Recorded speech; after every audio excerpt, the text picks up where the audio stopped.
Hey, what's going on, everybody? This is Noble, and today I'm going to be sharing with you my Black Rose Dragon deck profile. So I wanted to do an update to this one for the third time now because of Eternity Code and Rose Girl hitting our shelves. She is just an awesome card, definitely brings a lot to the table, and adds a lot of value and consistency to this deck.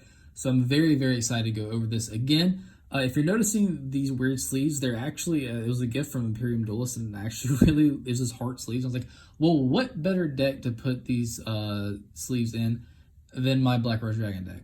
I've actually really liked it. So without further ado, guys, let's jump right on into this one. So to start off with, we're going to be playing 3 White Rose Dragon. This card is really cool. My favorite of the main deck Rose Dragon monsters is my favorite one. What she does is, when this card is normal summon, you can special summon a Rose Dragon monster from your hand or graveyard to set another copy of this card.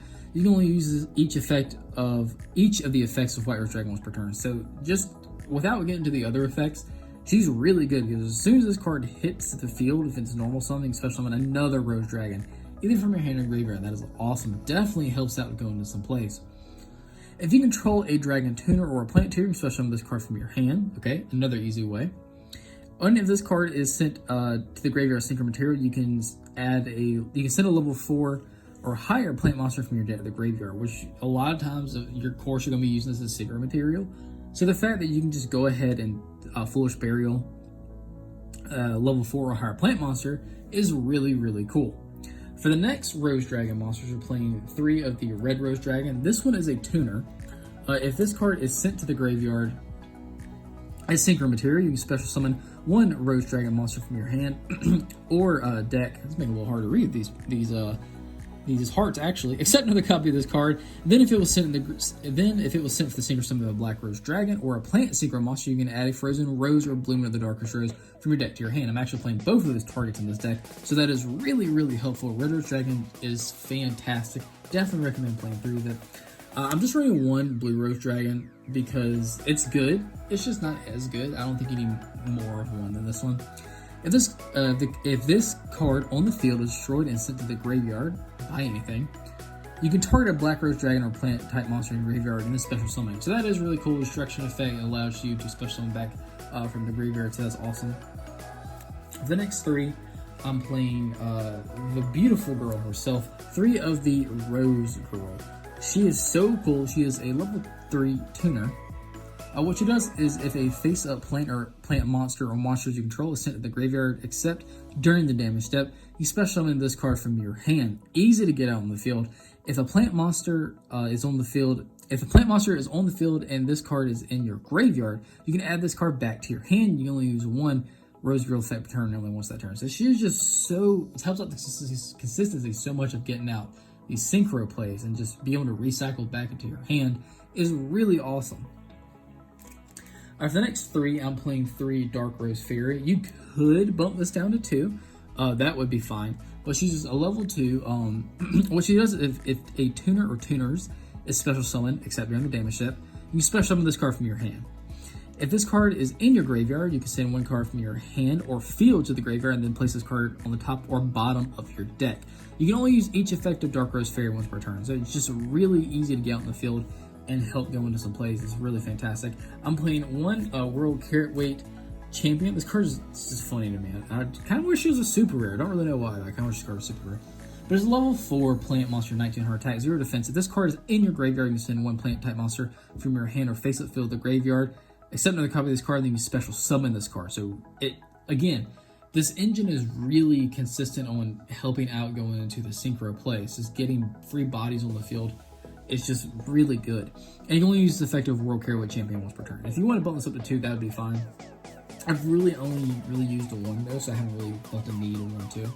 I'm playing 2 Evil Swarm Mandragora. I am coming off Evil Swarm deck very soon, so be on the lookout for that. This is just really simple effect. If your opponent controls more monsters than you do, you can special summon this card from your hand. And it's not like a once per turn or anything. And it's not if your opponent's the only one who controls the monsters. If your opponent controls more monsters than you do, it's a free body in the field. That's really cool without eating up your normal summon. The next 3, it is a plant deck, so you knew we were playing 3 Lonefire Blossom, just basically 3 copies of whatever the heck you needed. Just absolutely fantastic card. I'm playing 3 Predaplant Orpheus Scorpio because this card is really cool. I do play Instant Fusion, so it helps search out that, and then Darling Cobra as well, just to help out search out that Instant Fusion. I'm playing a Spore because Spore is really cool. It has a once per duel effect. But its normal effect is if this card is in your graveyard, you banish one other plant-type monster from your graveyard and special summon this card from your graveyard. And then you increase the level by the level of that banished monster. And then each player can only activate the effect of Spore once per duel. So that is really, really cool. It is definitely helpful. And it's really powerful, and I get why it's a once per duel. I wish it wasn't, but it'd be broken if it wasn't, honestly. I'm playing 2 Copy Plant. This card is neat. You could bump this one down if you wanted to, but so far I like it. It's a tuner, a level 1 tuner, which is really neat. I do like that. Once per turn, you can target one other plant type monster on the field that has a level, and this card's level becomes that monster's current level until the end of the turn. That is a really, really cool. Level manipulation in synchro decks is so nice, especially when it's a tuner. You basically make it become whatever you need to. Of course, it's a synchro deck. We're playing a Jet Synchron because this didn't get hit along with everything else in that ban list that we're not even going to start talking about. And then for the last 3, I'm playing maybe the best tuners in the entire game, Ash Blossom. I forget all the time that this card is a tuner, but it is. Hopefully you wouldn't have to use it to go into your synchro plays. But if you need to, the option is there. But we just really want this to stop our opponent from trying to do whatever they're trying to accomplish. All right, guys, that is it for the monsters. It is a higher monster count. I do understand that, but it's not like, it's just, this isn't really a bricky deck, so you're not really going to run into many bricks in this one. So let's get into the spells. I'm running 3 Frozen Rose. This card is just such a fantastic card. Absolutely love it. Quick play spell. You send a face-up monster you control to the graveyard, and then you apply this effect depending on the type of monster it was. If it was a plant, during the end phase, you can draw 2 cards and then discard a card. And if it's a non-plant, you can add a level 4 lower plant monster from your deck to your hand. You only activate 1 Frozen Rose per turn. And it is a quick play, so we can activate during our opponent's turn as well. If you've seen my other 2 Rose Dragon profiles, you know I'm a huge fan of this card, Mark of the Rose. I absolutely love this card. If you wanted, I'm not running Call by the Grave. If you want to run Call by the Grave, you could absolutely get rid of this and maybe a Copy Plant and then run Call by the Grave. That would be totally fine. I just like Mark of the Rose because this also helps out for synchro plays. What it does is you activate this card by banishing a plant monster from your graveyard, then you target one face-up monster your opponent controls and equip this card to it, and then you take control of the equipped monster, and then once per turn during your end phase, negate this card's effects to your next semi-phase. So basically, you're just swapping control of that monster with your opponent during each player's respective turns. But the thing is, they're not going to get that card back, probably, because there's no restrictions on what you can do with that monster that you take from them. There's no restrictions at all.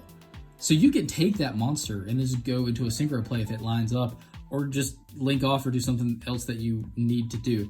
It's just really, really helpful. And just banishing a plant monster in your graveyard, yeah, that's totally worth it to me. So I do love this card. If you rather run Call by the Grave, that is totally fine, and I understand. Go for that. I'm running a Foolish Burial because this card is just fantastic. A Black Garden, I don't think you need any more than 1 Black Garden. It is searchable with Garden Rose Maiden. But it's a field spell, but what it does, it's kind of weird. When a monster is normal special summon except by the effect of Black Garden, you make its attack, you have his attack, excuse me, and then you special summon a Rose token. It's a plant, type dark, level 2, excuse me, attack 800, defense 800, to the controller's opponent's side. So basically, if I summon, my opponent gets a token. If my opponent summons, I get a token. And it has the attack permanently, which is really cool, especially, you know, it'll affect our opponent's board in a negative way, which is really cool. And then we'll get tokens for it. And then you can destroy this card and all face-up plant-type monsters on the field, which include the tokens. And then you special summon the attack equal to the, special summon a monster with attack equal to the total attack of those monsters from your graveyard. And like I said, this is searchable, so I wouldn't really run it too. I guess you could if you wanted to. And then I'm running an Instant Fusion because we play one Instant Fusion target in this deck, which is really helpful to also go into our plays. So that's it for the spells. If you wanted to run a Monster Reborn, that would be fine as well. I'm playing one Blooming of the Darkest Rose. This card's cool. I like it a lot. You special summon Rose tokens, plant Dark, level 2, attack 800, defense 800. Sounds familiar, right? In defense position into either field up to the combined number of cards in the field zones and the field spell zones. And the field spell, in the graveyard. If this card is in your graveyard, you can target one Black Rose Dragon or one plant monster in your monster zone, banish it. And if you do, place this card on the bottom of the deck during the next time phase, return the banished monster to the field. So that is really cool. You don't lose that monster permanently. And you can only use this effect of Blooming of the Darkest Rose per turn. And this is searchable as well with, I think it's Red Rose Dragon. I can't remember exactly. I get them mixed up sometimes. And then I'm just running 2 Impermanence because Impermanence is a really, really nice card. Definitely versatile and just disrupts a lot of things. If you would rather run Strike, because Impermanence is still expensive because it's not getting another reprint at the moment, that'd be totally fine as well. Or if you want to run a second Bloom of the Darkest Rose, that would be fine as well. So that's actually it for the main deck, guys. Let's get into the extra deck. We're running only two Black Rose Dragon. I bumped this down from 3. Yeah, it's the theme of the deck, but we just need room for other things as well. You're not going to really go into 3 Black Rose Dragons in a duel, and if you do, that is insane. But everyone knows what this card does. When this card is Synchro Summon, you destroy all cards. You can destroy all cards on the field, including itself, once per turn. There's a secondary effect that I always forget about. Once per turn, you can banish one plant-type monster from your graveyard, then target defense position monster your opponent controls. Change that target to attack position. If you do, its attack becomes 0 to the end of this turn. That is a really good effect, and I always forget it does that every time. It's not just a board wipe. It has a nice secondary effect if you choose not to board wipe, because the board wipe is optional. For its kind of counterpart, I guess, I'm playing 2 of the Black Rose Moonlight Dragon. If you want to bump this down, that'd be totally fine. This one's cool. If this card is special summon, or if a level 5 or higher monster or monster is special summon to your opponent's side of the field, you can target one special summon monster your opponent controls and return that target to the hand. So basically, it's a compulse. You can only use this effect of Black Rose Moonlight Dragon once per turn. I'm running a Garden Rose Maiden. I absolutely love this card. That artwork is beautiful. I was playing 2. I bumped this down to 1. It helps us search out the what's it called? What's it called? The Black Garden. I don't know why I can't think about that. But if this card is special summoned, you can add a Black Garden from your deck or graveyard to your hands. Like I said, searchable. You can banish this card from your graveyard, then target a Rose Dragon monster or one Dragon Synchro monster in your graveyard, and then you special summon it. So that is really cool because we do play some other Dragon Synchros in this deck. You can only use each effect of Garden Rose Maiden once per turn. So this is a really, really nice card. I'm playing one Queen of Thorns. This card had actually gone up in price quite a bit, but now it's going back down. You can get the super rare for like $7 now. It had gone up to like 15 at one point. But Queen of Thorns is a really cool card. Each player must pay 1,000 life points for each monster, normal or special summon from their hand, except for plant type monsters. So basically, it frees us to do whatever we want to do, but it really hurts our opponent if they're trying to special summon some stuff from their hand. So that is really, really cool to have on the field. And like I said, it's Synchro, so I'm playing a Saya Frame Lord Omega. I'm also playing a Trishula, which is a really, really nice card to have. A Scarlight Red Dragon Archfiend. A Herald of the Arclight. It is a level 4, but you can go in with it with Copy Plant or Spore if you want to do that, and it's just always nice to have that negate. Also, I would be playing the Crystal Wing Synchro Dragon, but can't find them. It's one of those things. You always see it when you don't need it, but when you need it, you can't find it. I'm playing a Boral Sword, just type of OTK. I'm also playing a Needle Fiber, which of course I'm playing Needle Fiber. This is a Synchro deck. I know a lot of people hate this card, but for the moment, it's a necessary evil. I'm playing a Crossroads Dragon. I did bump down Crossroads Dragon from 2. I probably wouldn't play this any more than 1 anymore. It's really good. It's 2 monsters of different types during the main phase quick effect. You can tribute this card and 1 plant monster, special summon, 1 Rose Synchro monster or plant Synchro monster from your extra deck. This is treated as a Synchro summon. If a monster or monsters you control is destroyed by card effect when this card is in your graveyard, except during the damage step, you can banish this card and then special summon a Rose Dragon monster from your graveyard. You can only use each effect of Crossroads Dragon once per turn. That is really, really nice. It's just a really good card. Like I said, I probably wouldn't play it too. I haven't gone into more than once in a while now, so that's why I bumped it down.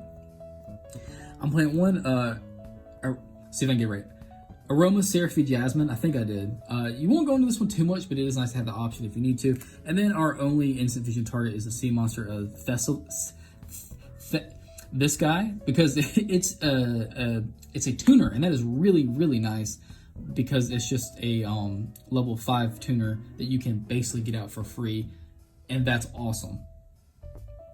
But yeah, guys, that is it for this deck. I really do hope you enjoyed it. It's budget. This is a budget deck as heck. It's not expensive at all. I think Frozen Rose might be like $7 or something like that. And Queen of Thorns, I mean, it's like $8, I think, for the super rare now.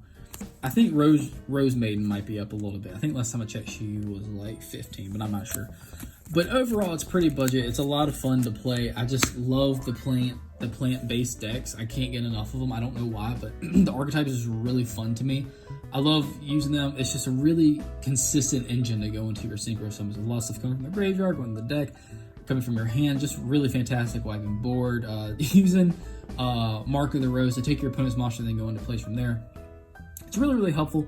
And I really recommend you guys picking up this deck if you haven't already and giving it a shot. Let me know down in the comments below, though. I would love to hear what is your favorite plant-based deck. For me, personally, it is definitely this one. But I would love to hear your thoughts. What is your favorite? As always, you're here. You might as well subscribe if you haven't already. I would greatly appreciate it. If you like this video, give it a thumbs up.